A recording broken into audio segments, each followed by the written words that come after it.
అందరికీ నమస్కారం. ఈరోజు తారీఖు 7 ఆగస్టు నెల 2024. ఈనాటి పంచాంగం ఎలా ఉంటుంది, 12 రాసులకి దినఫలాలు ఎలా ఉంటాయో తెలుసుకోవాలి. ముఖ్యంగా ఈనాటి పంచాంగం గురించి తెలుసుకుందామంటే శ్రీ క్రోధినామ సంవత్సరం, దక్షిణాయనం, వర్ష ఋతువు, శ్రావణ మాసం, శుక్లపక్షం, అలాగే తిథి తదియా తిథి, తర్వాత నక్షత్రం పుబ్బ అంటారు. దీనికి మరో పేరు పూర్వ ఫల్గుని అంటారన్నమాట. శుక్రగ్రహానికి సంబంధించినటువంటి నక్షత్రం కాబట్టి చాలా విశేషంగా అనమాట. తదియానే కాదు, అది ఒక అద్భుతమైన రోజు. బుధవారం అనేది ఇంకా అద్భుతం, అందులో నక్షత్రం పుబ్బ ఇంకా సూపర్ అన్నమాట. అంటే అనేక శుభకార్యాలకు ఈరోజు మనకు చాలా బాగుంది. ఏదైనా కన్స్ట్రక్షన్ మొదలు పెట్టాలన్నా, విద్య ఆరంభం చేయాలన్నా, లేదా నామకరణాలు చేయాలన్నా, అన్నప్రాసన చేయాలన్నా అన్నిటికీ కూడా ఈ రోజుని మనం బ్రహ్మాండంగా వాడుకోవచ్చు అన్నమాట.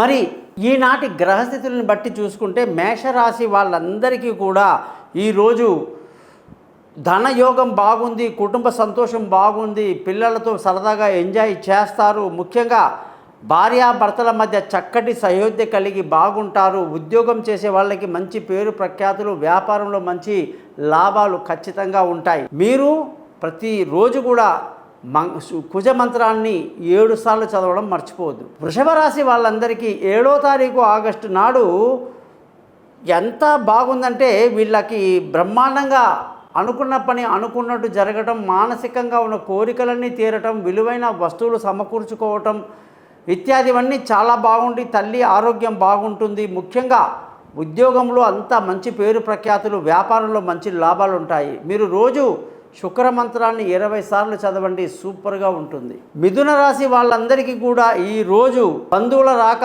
స్నేహితుల పలకరింపులన్నీ చాలా సంతోషంగా ఉంటాయి. మానసికంగా ధైర్యాన్ని కలిగి ఉంటారు. అన్ని పనుల్లో కూడా మంచి సక్సెస్ అవుతుందని చెప్పాలి. ఉద్యోగం చేసే వాళ్ళందరికీ కూడా ఉద్యోగంలో మంచి పేరు ప్రఖ్యాతులు ఉంటాయి, వ్యాపారంలో కూడా మంచి లాభాలు ఉంటాయని చెప్పాలి.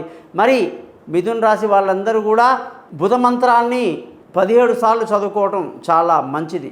కర్కాటక రాశి వాళ్ళందరికీ కూడా, కర్కాటక రాశికి ధన ఆదాయం బాగుండి, కుటుంబ సంతోషం బాగుండి, పిల్లలతో సరదాగా ఎంజాయ్ చేయడమే కాకుండా ఈరోజు ఉద్యోగంలో మంచి పేరు ప్రఖ్యాతులు, వ్యాపారంలో మంచి లాభాలతో కూడుకొని ఉంటారు. రోజు లేవగానే లింగాష్టకం కానీ, చంద్రశేఖర అష్టకం కానీ చదువుకుంటే మీకు చాలా మంచిది. చంద్రమంత్రాన్ని 10 సార్లు చదవండి. సింహరాశి వాళ్ళకి 7వ తారీఖు ఆగస్టు నాడు చాలా మంచి రోజు. అనుకున్న పనులు అనుకున్నట్టుగా విజయం సాధిస్తారు. అన్నిట్లో చురుగ్గా పాల్గొంటారు, శుభవార్తలు అందుకుంటారు. ఉద్యోగంలో మంచి ప్రమోషన్లు, ఇంక్రిమెంట్లని బాగా ఎక్స్పెక్ట్ చేయొచ్చు. వ్యాపారంలో కొత్త వ్యాపారం పట్ల ఆలోచన చేస్తూ ఉంటారని కూడా చెప్పాలి. ముఖ్యంగా ఈరోజు మీరు సూర్య మంత్రాన్ని 6 సార్లు చదువుకోవడం మీకు ఎంతో మేలు కలిగిస్తుంది. కన్యా రాశి వాళ్ళందరికీ కూడా ఈరోజు విష్ణు సహస్రనామాన్ని ఖచ్చితంగా పారాయణం చేయాల్సిన రోజు, చాలా మంచి రోజు. బుధవారంతో కూడినటువంటి తదియా తిథి. మరి బుధుడు అంటే వెంకటేశ్వర స్వామి కాబట్టి ఆయనకు ప్రీతిపాత్రులు మీరు కాబట్టి మిమ్మల్ని చదవమని చెప్పాను. అన్నిట్లా సర్వత్రా విజయం ఉంటుంది. ఖర్చులు అధికంగా ఉంటాయి. ముఖ్యంగా ఉద్యోగం చేసేవాళ్ళు బాగా కష్టపడాల్సి ఉంటుంది. వ్యాపారం చేసేవాళ్ళు కూడా బాగా ఆలోచించి చేయాల్సి ఉంటుందన్నమాట. మరి బుధ మంత్రాన్ని 17 సార్లు చదవండి, మేలు జరుగుతుంది. తులారాశి వాళ్ళందరికీ కూడా ఈరోజు మంచి లాభాలతో కూడిన రోజు. ఏ పని చేసినా అందులో మంచి లాభం ఉంటుంది. అన్నీ తెలివిగా చేస్తారు, ఎక్కడ పొరపాట్లు జరగవు, శుభవార్తలు అందుకుంటారు. ముఖ్యంగా ఉద్యోగస్తులందరికీ చాలా మంచి పేరు ప్రఖ్యాతులు సంపాదించుకుంటారు. వ్యాపారస్తులందరికీ మంచి లాభాలు ఉంటాయి. శుక్ర మంత్రాన్ని రోజు 20 సార్లు చదివి బయలుదేరండి, సక్సెస్ మీదే. వృశ్చిక రాశి వాళ్ళందరికీ కూడా ఈరోజు అంటే 7వ తారీఖు ఆగస్టు నాడు అనేక రకాలుగా లాభాలతో అదృష్టం బాగా కలిసి వస్తుంది. అదృష్టమే కాదు, ధర్మాన్ని పాటిస్తూ తండ్రి యొక్క సహకారాలు అందడమే కాదు, ఉద్యోగంలో మంచి ప్రమోషన్లు, ఇంక్రిమెంట్లు బ్రహ్మాండంగా కనిపిస్తాయన్నమాట. మరి మీరందరూ కూడా ఈరోజు కుజమంత్రాన్ని 7 సార్లు చదవండి, సక్సెస్ మీదే.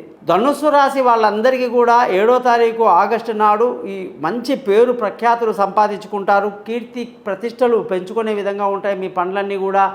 మరి అందరి చేత శభాష్ అనిపించుకుంటారు. ఉద్యోగం చేసే వాళ్ళందరికీ కూడా ఈరోజు చాలా మంచి రోజు. వ్యాపారంలో మంచి లాభాలు ఉంటాయని ఖచ్చితంగా చెప్పచ్చు. రోజు గురు మంత్రాన్ని 16 సార్లు చదవండి. మకర రాశి వాళ్ళందరికీ కూడా 7వ తారీఖు ఆగస్టు నాడు చాలా విశేషంగా ఉంది. మరి ఏ పని చేసినా కూడా బాగా ఆలోచించి చేయాలి, తొందరపాటు పనికిరాదు. భార్యాభర్తల మధ్య పనికిరాని గొడవలు చికాకులు రాకుండా కూడా మీరు పెద్దలుగా గమనిస్తూ ఉండాలి. మరి పార్ట్నర్షిప్లో వ్యాపారంలో ఇబ్బందులు ఉంటాయి. ఉద్యోగం చేసే వాళ్ళందరికీ కూడా ఈరోజు ఉద్యోగంలో కష్టాలు ఉంటాయి. మరి బాగా ఆలోచించుకొని చేయాలి. ఉద్యోగంలో జాగ్రత్తగా ఉండాలి. వ్యాపారంలో మంచి లాభాలతో ముందుకు వెళ్తారని చెప్పాలి. కుంభరాశి వాళ్ళకి 7వ తారీఖు ఆగస్టు నాడు అనేక రకాల శుభవార్తలు అందుకుంటారు. సంతోషంగా ఆనందంగా గడుపుతారు. శుభవార్తలు అందుకుంటారు. అలాగే ఉద్యోగం చేసే వాళ్ళందరికీ కూడా ఉద్యోగంలో పేరు ప్రఖ్యాతులు, ప్రమోషన్లు, కొత్త ఇంటర్వ్యూలు సక్సెస్ అవ్వాలని బాగుంటాయి. వ్యాపారంలో మంచి లాభాలు ఉంటాయి. మీనరాశి వాళ్ళందరికీ కూడా ఈరోజు 7వ తారీఖు ఆగస్టు మంచి తెలివిగా ఈరోజు మీ పనులన్నీ చేసుకుంటారు. అలాగే పిల్లల యొక్క భవిష్యత్తు గురించి బాగా ఆలోచిస్తూ ఉంటారు. ఈరోజు ఆరోగ్యం పట్ల కొంచెం శ్రద్ధ మీరు వహించాల్సి ఉంటుంది. శత్రువుల మీద ఒక కన్నేసి ఉంచడం ఇంకా మంచిది. ఉద్యోగస్తులందరూ బాగా కష్టపడి పని చేస్తే మంచి పేరు వస్తుంది. వ్యాపారంలో కూడా మంచి మెళకువలతో మనం పని చేస్తే లాభాలు ఉంటాయి.